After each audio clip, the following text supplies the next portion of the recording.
Hello everyone, my name is Amanda McGee and I'm a licensed therapist. In one of my previous videos, I was discussing emotions and having the language to express yourself effectively by using I feel statements and things of that nature. But today I want to talk about what it looks like when that language is suppressed, what suppresses it, and what that looks like in different stages. So for my young children that I see, the parents will come in and say, well, they're sad. The teachers say they're sad, and I don't understand why. Now this can go for children and teenagers. They say, oh, well, I don't know why. They have food, they have clothes, I give them everything they need, we go on trips. I don't understand why they would be depressed. It doesn't make any sense to me. I was never depressed. My family was never depressed. So what's the point? I don't understand. That begins the process of invalidating their feelings and not realizing that physical things does not equate happiness. And when we have that type of circumstance, now we have a child who does not trust their feelings or what they're experiencing because the adults in their lives are telling them that that is not valid. Once again, that can go from young children to teenagers. And then with my teenagers, let's say they experience that.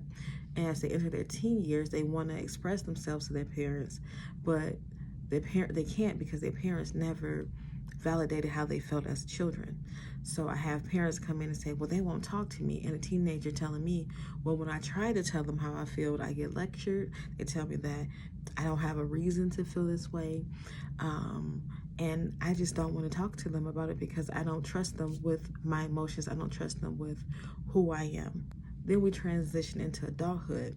Now we have adults who come in and say, nobody ever listens to me, so I just don't care. I don't care what people think about me. They're presenting emotion as anger and irritation, or they seem numb and they really don't show any type of excitement because they never had a chance to explore their feelings, because every time they felt something that was out of the norm for their family members, it got shut down.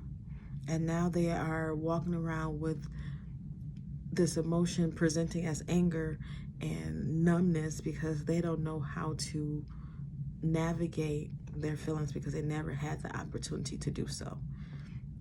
That is how we start this trend of not having the language. That is how we lose sight and the ability to be able to express ourselves effectively because their feelings were invalidated. And because of that invalidation, it caused them to shut down, build up walls, and not want to communicate. And that's something that I work very hard to get them out of, because my goal is to help foster effective communication, understanding emotions, and how to navigate different circumstances, as well as bridging the gap between parents and children so that they may have a safe space and environment where they can communicate their needs effectively and be able to hear each other. And that's what I like to do. That's one of the things that I love about being a therapist, is to change mindsets, open hearts, open minds, open ears, so that we can have better functioning little humans to the big ones. So I hope that was helpful. And if you're looking for a therapist, you can always go to your insurance provider.